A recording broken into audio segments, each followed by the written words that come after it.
তো পাশাপাশি আপনার এই গানের ব্যাকগ্রাউন্ডটাতে কিভাবে এসেছেন আপনি যদি একটু বলতেন।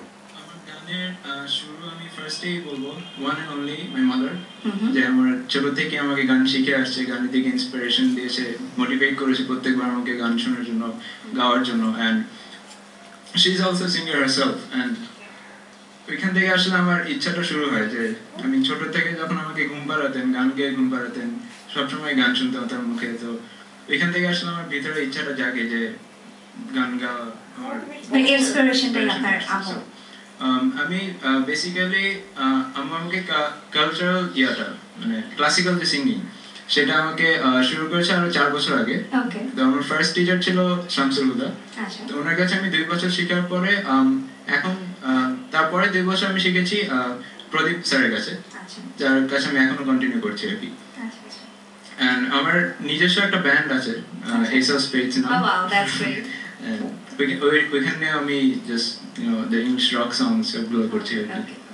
সো এবার আমরা শুনবো লাবণী আপুর কাছে। তো লাবণী আপু, কেমন করে গানের জগতে আপনার পা? গানের জগতে মূলত যে ফ্যামিলি ব্যাকগ্রাউন্ড, ফ্যামিলি থেকে যদি খুব বেশি ইন্সপিরেশন বা সাপোর্ট পাওয়া না হয় তাহলে তো কোনো কিছু করা সম্ভব না। তো আমার শুরুটা ফ্যামিলি থেকেই। তো ফ্যামিলি, বাবা মা, তাদের দুজনের উৎসাহে আমি এসেছি গানে।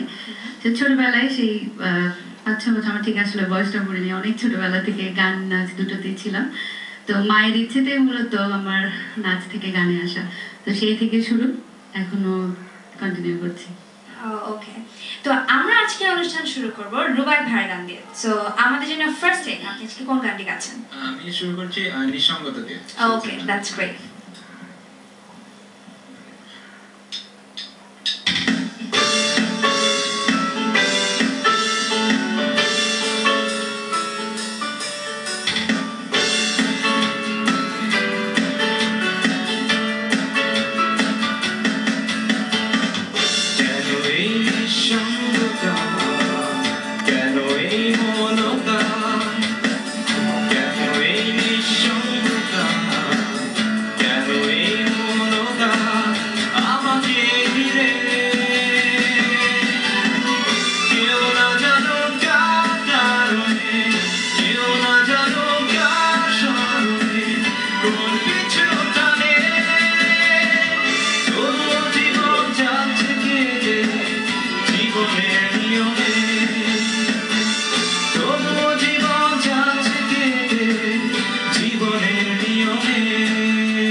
অনেক সুন্দর, থ্যাংক ইউ সো মাচ।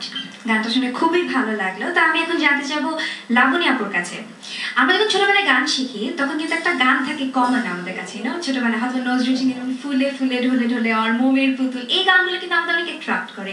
এরকম একটা গান, মানে এরকম কি কোনো গান আছে ছোটবেলায় প্রথম গানটা যেটা শিখেছিলেন, আমাদের যদি সেটা সম্পর্কে কিছু বলতেন, মানে বা এটা নিয়ে কোনো মজার ঘটনা বা কিছু আমার দর্শকদের সাথে।